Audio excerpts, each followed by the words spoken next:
Sir చెప్పండి sir, నిన్న మీరు చూసే ఉంటారు ఈ ఎమ్మెల్సీ వైసీపీ ఎమ్మెల్సీ రుహుల్ యొక్క ప్రాంతం అది దాదాపుగా ఆయన యొక్క డామినేషన్ ఉంటుంది. అది ఆ ప్రాంతాల్లో దాదాపుగా 2 గంటల ముందు కరెంటు తీశారు. కరెంటు తీసేసిన తర్వాత ఇటువంటి సంఘటన జరగటాన్ని మీరు ఏ విధంగా చూస్తారు? ఇది సాధ్యమైన పైన? ఇప్పుడు ప్రజాస్వామ్యంలో భౌతిక దాడులు అనేది అప్రజాస్వామికం, దాన్ని పూర్తిగా మేము ఖండిస్తున్నాము.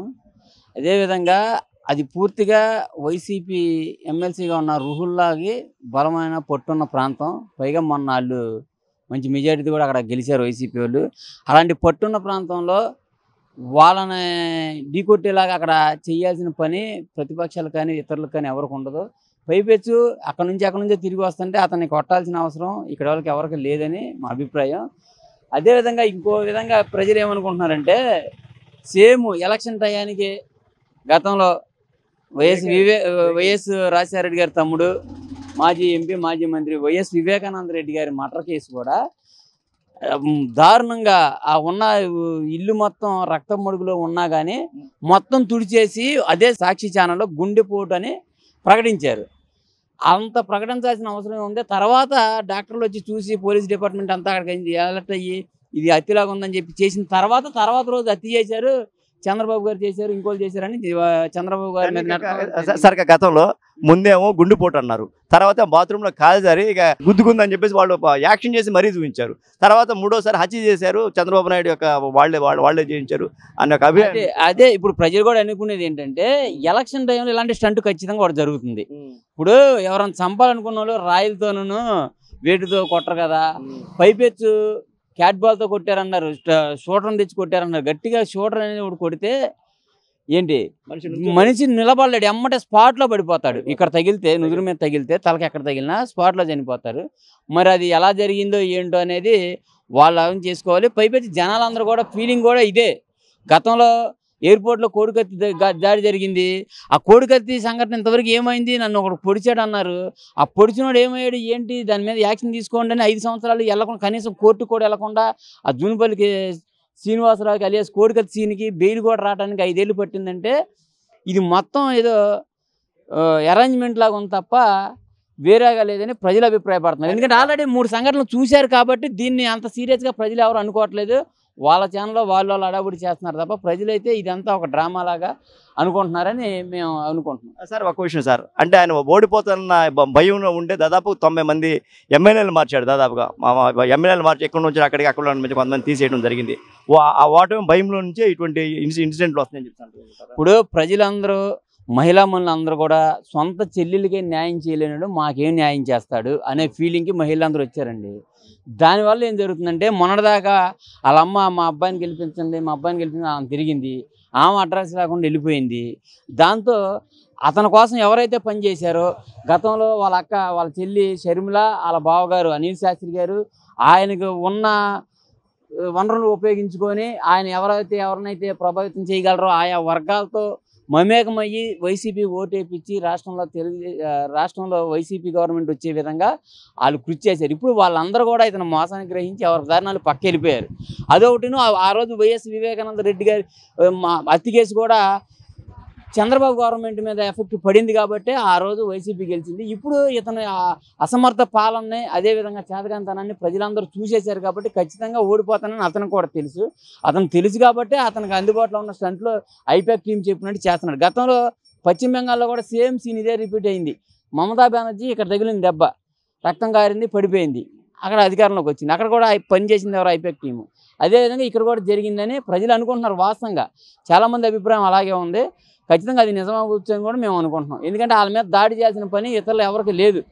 ఎందుకంటే ఇన్నాళ్ళు అంత చెప్పినట్టు రాయిసినట్టు కానీ లేకపోతే ఇంకా వేరేది క్యాట్ బాల్ తగ్గకుండా కొడితే మనిషి నుంచోగలడా? అంత స్టార్ స్పోర్టర్ ఎవరన్నా క్యాట్ బాల్తో కొడితే మనిషి అనేవాడు నిలబడ్డండి. ఆయన అది అవంగానే తుడిచేసుకొని ప్రచారం చేశాడు. పైపు రోడ్డు వచ్చాడు, పైపు రోడ్డు కాసేపు బస్సు మీదకి వచ్చాడు, అందరికి అభిమానం చేశాడు తప్ప అంత బలమైన గాయం కూడా ఎవరు చేయలేదు. అది ఖచ్చితంగా అరేంజ్మెంట్ ఏమని ప్రజలైతే అనుకుంటున్నారు సార్. అది విషయం. ఇప్పుడు మనం విజయవాడ సెంట్రల్ నియోజకవర్గంలో వివేకానంద హై స్కూల్ పక్కన ఉన్న పక్కమటి వీధిలో ఉన్నాము. ఆ ప్రాంతంలో దాదాపుగా ఇది రుహుల్లా ప్రాంతం, ఎమ్మెల్సీ రుహుల్లా ప్రాంతం. ఇక్కడ ఆయన యొక్క పట్టు ఎక్కువగా ఉన్న ప్రాంతం. ఇదే ప్రాంతంలో దాడి జరగటం పట్ల అనేక అనుమానాలు వ్యక్తం అవుతున్నాయి. అదే టైంలో కరెంటు తీసేయటం ఒకటి, అట్లానే సరైన పోలీసు వ్యవస్థ లేకపోవడం కానీ నిఘా వ్యవస్థ కనుక లేకపోవడం దీన్ని విధంగా ఏమండి ఒకటే సార్, ఇదే టైం ఎలక్షన్ డేలో వివేకానంద ఆయన చనిపోయాడు. ఇంతవరకు ఆయన్ని ఎలా చనిపోయాడు ఏంటి అనేది కూడా ఎవరు తెలియదు. మొత్తం ఇప్పుడు చంద్రబాబు నాయుడు మీద నిందేయాల్సిన అది తప్పండి. ఒకళ్ళ మీద నిందేయాల్సిన అవసరం లేదు. చంద్రబాబు నాయుడు గారు కానీ గతంలో ఆయన వివేకానంద రెడ్డి చనిపోయినప్పుడు మొత్తం ముందు గుండుపోటు అన్నారు, తర్వాత నెక్స్ట్ టైం బాత్రూంలో కాలు జారిపడ్డా అన్నారు, తర్వాత మూడోసారి చంద్రబాబు నాయుడు గారు చేయించారని చెప్పేసి అన్నారు. ఏమండి, నీ ఇంట్లో నువ్వు అబద్ధం ఆడితే అది గోడకి అదికినట్టుగా ఉండదు. అబద్ధం ఎంతకాలం నువ్వు దాచినా సరే అబద్ధమే. మొన్నే తెలిసింది, సొంత చెల్లి నిన్ను రోడ్డుకి వీధికి లాగింది కోర్టులో. ఆ నాన్న హత్యకి కారణం ఎవరనేది సాధించే వరకు ఆ మొదల తిరగబడి ఆ సాధించింది కోర్టు ద్వారా. ఎవరు చేశారు? నీ కుటుంబం సభ్యులు చేశారు, నువ్వు చేయించావు జగన్మోహన్ రెడ్డి గారు. ఇప్పుడు ఈరోజు అదే ఆ స్కూల్ దగ్గరికి వచ్చేపాటికి నీ రాయి దెబ్బ తగిలింది అంటున్నావు, ఎవరో కొట్టారు అంటున్నావు. ఆ రోజేమో కోడి కత్తి పాప అమాయకుడిని శ్రీనివాసరావుని అన్యాయంగా ఇరికిచ్చిన వ్యక్తివి నువ్వు జగన్మోహన్ రెడ్డి. అన్ని సంవత్సరాలు జైలు మగ్గిపోతుందంటే ఆ కుల సంబంధించిన నాయకులు కష్టపడి ఈరోజు తీసుకొచ్చారు. ఒకరోజు కాడ నువ్వు కోర్టుకు వెళ్ళి ప్రసారం వెళ్ళిపోయే వ్యక్తిని కాదు. అలాగే జగన్మోహన్ రెడ్డి గారు, నువ్వు ఎన్ని డ్రామాలు వేసినా ఈరోజు ప్రజలు నీ మాట నమ్ముతాకలేదు. కోడి కట్టి డ్రామా అయిపోయింది. నువ్వు కొత్తగా క్యాడ్బెల్ డ్రామా తీసుకొచ్చావు, గొడ్ల పోటు తీసుకొచ్చావు, బాబాని చంపిన పోటు, అలాగే మద్యాన్ని తీసేస్తా అని చెప్పి అమాయకుల ప్రజలను ఎంత వేల మందిని చంపేసిన వ్యక్తి నువ్వు. ఈరోజు పచ్చివాతం అని మైండ్ సరిపోక పనిచేయక నీ కల్తీ మద్యం తాగి ఇవన్నీ చేసిన వాళ్ళందరికీ ప్రజలకు తెలుసు. ఈరోజు ఇక్కడ మీ అడ్డ మా గడ్డ అన్నట్టుగా ఈయన రోహిల్లా ఏదో చెప్తున్నాడు. ఇలాగ అల్లంపల్లి శ్రీనివాసరావు గారు పశ్చిమ నియోజకవర్గం నుండి వచ్చాడు ఇక్కడికి. ఎవరు చెప్పినా సరే ప్రజలు ఒకటే, అభివృద్ధి ఎవరు చేస్తారనేది ప్రజలకు తెలుసు, ఎవరు ఏం చేస్తారనేది ప్రజలకు తెలుసు. అలాగే ఈరోజు టీడీపీకి ఓట్లు వేస్తారు, మిమ్మల్ని అనేది దగ్గర చేరనీరని చెప్పి మేము తెలియజేస్తాం. ఇది మొత్తం రుహుల్లా ఎమ్మెల్సీ రుహుల్లాకి చెందిన ప్రాంతం. ఇక్కడ మొత్తం ఆయన యొక్క పరిస్థితిలో ఉంటుంది. అదేవిధంగా ఆయన యొక్క ఎక్కువ ఉన్న పరిసర ప్రాంతాల్లోనే ఈ విధంగా జరగడం వాళ్ళకి సిగ్గుసేట్ అండి. ఇది చెప్పుకున్నారు సార్. జగన్మోహన్ రెడ్డి ఒక సీఎం, ఆయన మీద రావి దాడి చేశారంటే వేల మంది సంఖ్యలతో జనాభా ఉన్నారని చెప్పుకునేది వీళ్ళే. ఎంతో మంది అసలు ఇసుకేస్తే రాలని జనాభా అని చెప్పి కరెంట్లు తీయాల్సిన పని ఏముంది? అర్ధరాత్రి పూట పోలీసు బందోబస్తుని పెట్టుకున్నాం. నీ జనాభా పోలీసు బందోబస్తులో ఎవరికైతే తెలియలేదా? పోలీసులు ఏం చేస్తున్నారు? ఈ దాడి కాదండి, వాళ్ళు చేపించుకున్న దాడి. ఇది ఒక కోడి కత్తి ఎలా డ్రామా ఆడారో ఇలాగే ఈ రాయి డ్రామా కూడా ఒకటి అని చెప్పి ప్రజలు అనుకున్నాం మేము, మాకు తెలిసిన వరకు. అంటే ఇప్పుడు నెక్స్ట్ అంటే ప్రతి ఎలక్షన్కి ఒక డ్రామా ఆయన డ్రామా ఆడంది ఏది జరగట్లేదు, అచ్చిపడి రావట్లేదు జగన్మోహన్ రెడ్డి గారికి. ఆయన అప్పుల్లో కూడా కోడి కత్తి అని చెప్పి ఒక డ్రామా ఆడాడు. సొంత బాబాయిని చంపేసిన వ్యక్తి జగన్మోహన్ రెడ్డి అని ప్రజలకు అందరికీ తెలుసు. ఇప్పుడు ఈ రోజు బుడ్డోడిని అడిగినా చెప్తున్నారు. ఎవరైనా ధర్నాలు కానీ చేస్తుంటే పక్క రో పార్టీ ఉంటారు, రో పార్టీ ఉంటారు అని అనేక మంది భద్రతా వ్యవస్థ ఉంటుంది. మొత్తం ముఖ్యమంత్రి లాంటి స్థాయి వ్యక్తిని కనుక ఉన్నటువంటి మంచి భద్రత ఉంది, జెడ్ ప్లస్ కేటగిరీ భద్రత ఉంటుంది. అవి ఏమి లేకోకుండా సామాన్య వ్యక్తిని వదిలేశారు. ఏమంటే అవన్నీ ఉట్టు మాటలు సార్.